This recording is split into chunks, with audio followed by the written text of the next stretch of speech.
Well, I hope you're having a good day. Doing whatever it is you're doing, wherever you're at.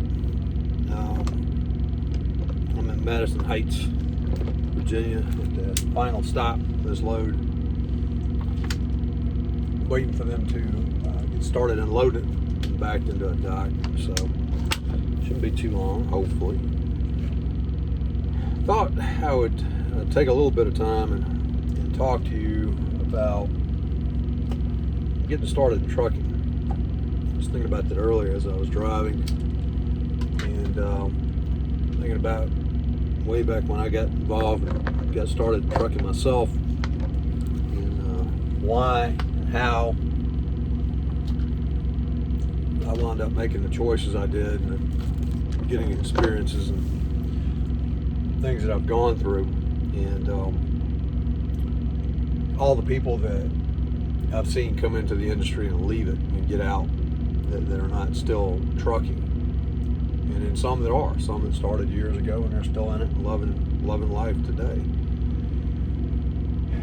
It depends on whose YouTube video you're watching, and what book you read, or what course you take, or who you talk to, as far as what answer you'll get to the same questions. But over all my years of experience in trucking, a couple of things I can tell you is that, to start with, if I had to pick a single, so I got my cup, by the way. It's an official cup of the truck. I'll tell you the name of the truck later. It'll make more sense to you. But if I had to pick one thing that probably causes people to fail in trucking more than anything else, is lack of information. And you can follow that up and say inability to make informed decisions that are in alignment with their situation in life and what they're trying to do, because they don't have information, or they don't have the right information. A lot of people get involved in trucking, get all of their information from a recruiter. And I'm not knocking recruiters. I was a recruiter. I recruited drivers for well over a decade. I recruited hundreds and hundreds of drivers. And even before that, I was referring drivers into the company I was with. And so I've been recruiting in one form or another since I've been involved in trucking, and I still recruit people into the trucking industry. And eventually, as we build a fleet out of this company, I'll be recruiting drivers into it as well.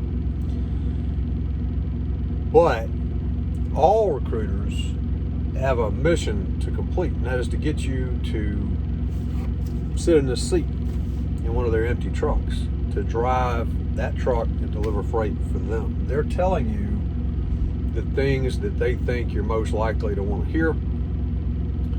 It's sales, so always remember that when you talk to a recruiter or anybody else with a trucking company, but especially recruiters, they're salespeople. Nothing wrong with that. You know, I was one, I still am one in some respects. But you got to understand, their goals and their objectives may not be exactly the same thing as yours. Their goal is to fill that empty truck, to put you in that driver's seat and get you out there creating revenue for that company. You know, whether it's a small fleet with 2 or 3 trucks, or a mid-sized fleet with 100 or more trucks, or a big fleet with 1,000 or more trucks. Doesn't matter. They got an empty truck, they need a driver to fill that seat. And recruiters are all over the place in terms of what they'll tell you. Some of them will, if you specifically ask the right questions, they'll answer you honestly and truthfully. However, if you don't ask the questions, they're not going to accentuate those things. They're just going to gloss over the negatives if they mention it at all, and tell you all the rose-colored pictures, best case scenario, things that may be true in an ideal world, under ideal circumstances, but more often than not, they're not going to be exactly what you get when you go to work for that company. A few recruiters will go out of their way to try to give you a more balanced picture and tell you about, you know, some of the realities, because they don't want you to just come in and fill the seat for a week or a month or 2 months and then quit. They want you to stay for a longer period of time, so they may go out of their way to tell you a little bit better, more accurate picture of what to really expect. Even then, they're still trying to get you to fall asleep. So never forget that. You need to, if you're going to get into trucking, you need to get your information from a lot of different sources, not just recruiters. If you can, talk to some drivers, and not just one or two drivers either. You might find one guy that's a lifer, that's in love with the company, and even though it's a crap bag company, he just loves it to death for whatever reason. He'll make it sound great. Yeah, or you might find the other guy that's getting ready to quit or is about to be fired, and he's going to make a good company sound terrible. So when possible, talk to several drivers that are with the company you're thinking about going to, and you'll get at least a more accurate picture of at least their opinions of things there. In trucking itself, you need to do some in-depth homework and make sure that trucking is something that you want to get into. I love trucking. That's why I'm still sitting in this seat. This is now my truck, which has been a dream and a goal of mine for a long time. I mean, with my wife and I own this truck. We own the trailer, we own the company, and I've never been happier. Doesn't mean it's not without its challenges, its own set of circumstances that you have to deal with. Everything's got benefits and drawbacks. But whether you're thinking about getting started as a company driver, just getting your CDL and getting started, or whether you're thinking about going into some kind of lease purchase or owner-operator program, or you're thinking about getting a CDL and then going out and financing or buying a truck. Maybe you got cash, you can go out and buy your own truck and trailer. Regardless of what you do in trucking, you need to get information from multiple sources and do your homework. Become informed, make informed decisions, and you're going to be more likely to get better results. And one of the other things I'll touch on for this video is that one of the big problems with people is time away from home. Even when you own your own truck, even when you get to call the shots, there are going to be times where you're going to need to do overnight trips. Not all the time. I mean, you can do a lot of short haul stuff, which is mostly what we do. Most of the trips that we run are I'm back home daily. Sometimes I'm not. Night before last, I was out on the road. Last night I was home. Tonight I'll be home. I'll be home for the next few days, and we'll do another overnight trip. And we do that by choice because we make a lot more money when we do a loop. Spend one night out on the road. Some guys and gals spend a week out at a time. A lot of company drivers spend longer than that. When I first started in trucking, I started as a company driver with a mega carrier, and I was gone routinely 2.5, 3.5 weeks at a time. And when I went home, they didn't have any 34 reset. This was years ago when the hours of service were different. You didn't get a 10-hour DOT break, you get an 8-hour DOT break.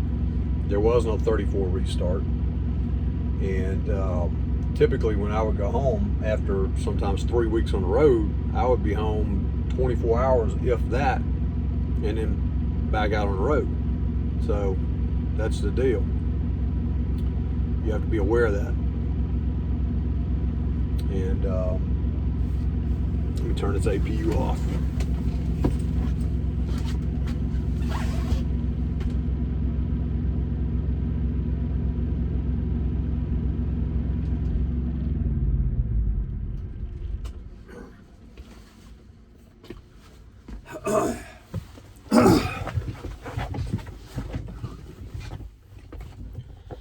All right, it's a little quieter with that thing not running, but I might have to put the windows down in a minute. It's going to get really hot in here.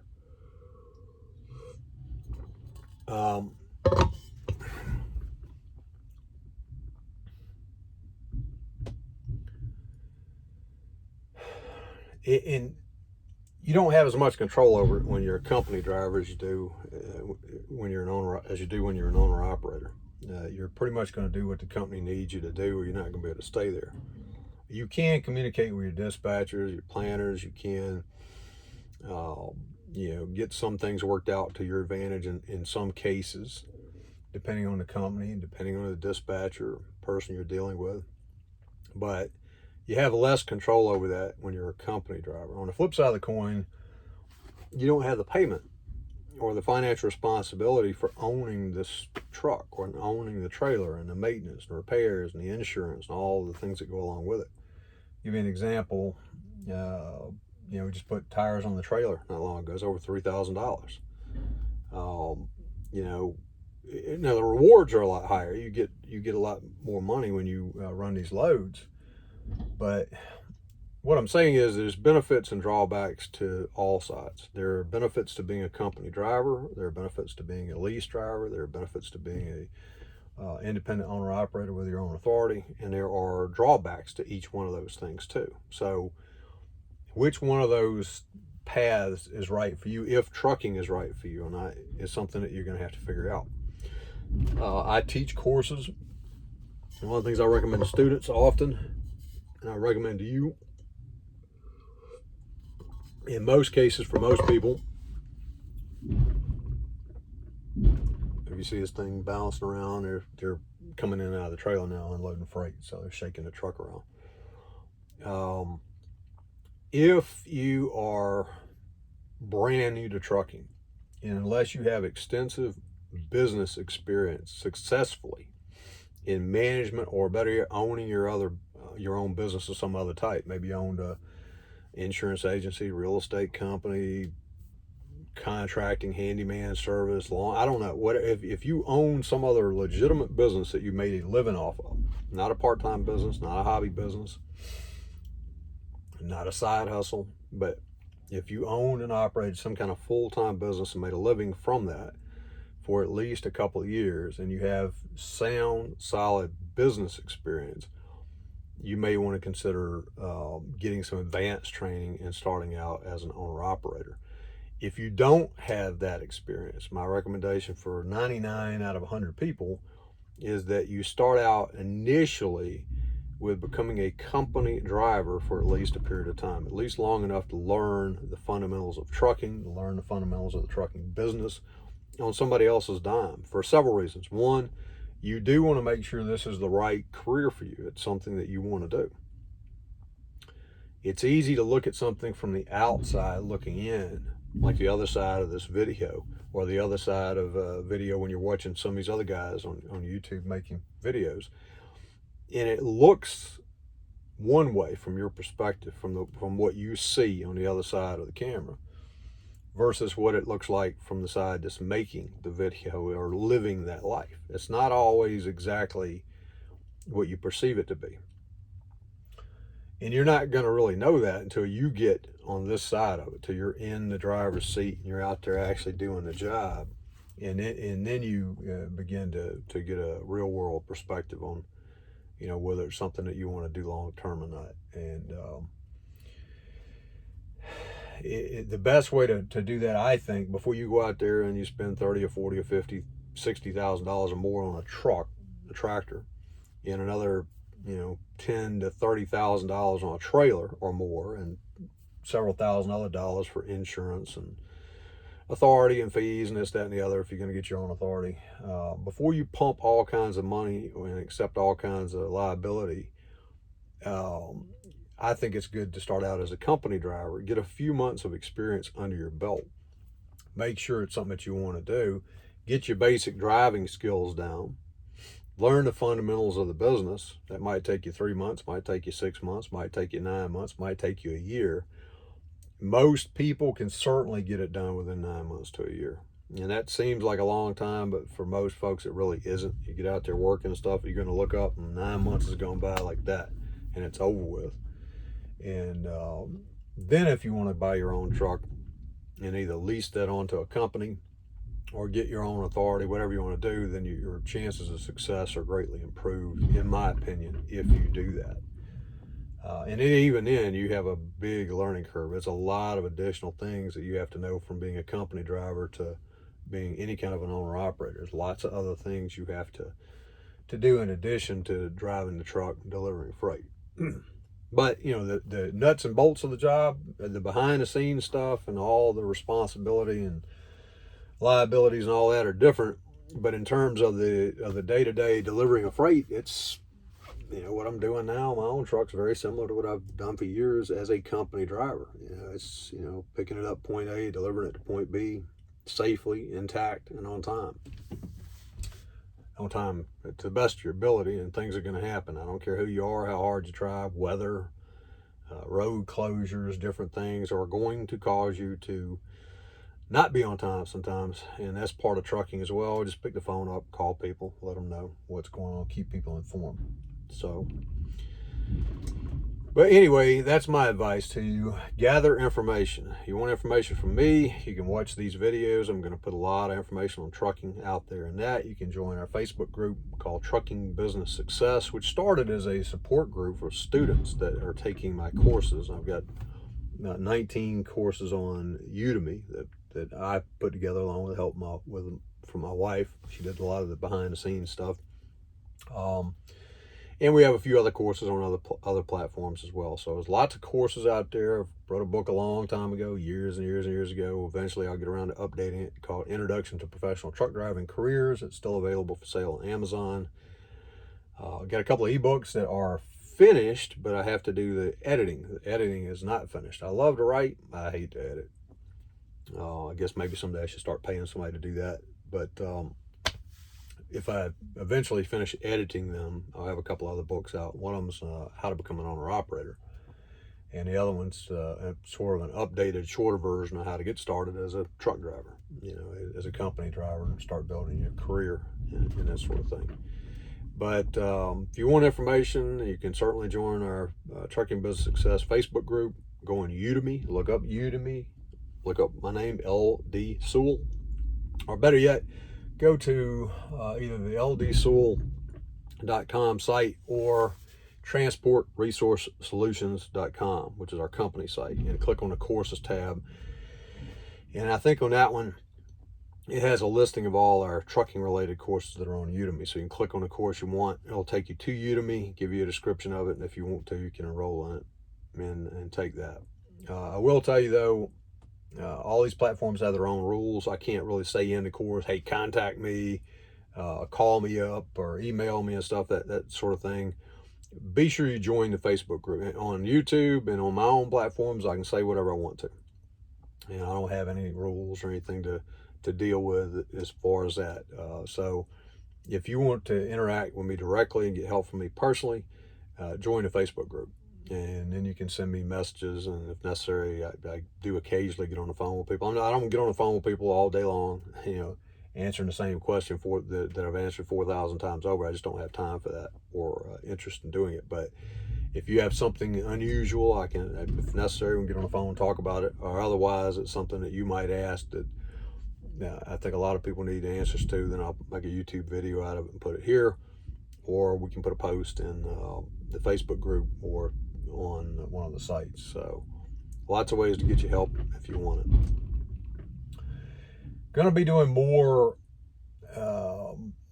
videos as well about specific items and related to trucking. How to choose a school, how to get your CDL, how to get through training, how to deal with a road trainer, how to do your first few months to your first year solo, how to become a lease driver, how to become an owner operator, and all of those different things. We'll be covering all of that. Actually, I have a couple of channels. When I first started looking into setting up a YouTube channel, I was going to put everything on this channel, and people kept telling me not to do that, and everything I read and post and people I talked to and groups I'm a member of said, I don't do that. You need to break it up so people can find it. And I'm like, So eventually I did decide to start more than one channel. I've got a few YouTube channels. I haven't put much on them because I've had issues with being able to get internet connectivity.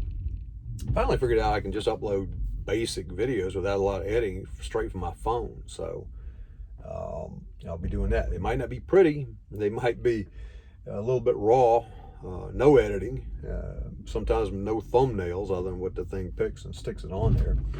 But I will start putting videos on the other channels as well. One of them is, of course, Trucking Business Success. That one I hope to do a lot of interviews with other drivers, other owner-operators, other company drivers, other vendors, people like Cliff Dilling, who owns DDTA, which is a drug testing consortium.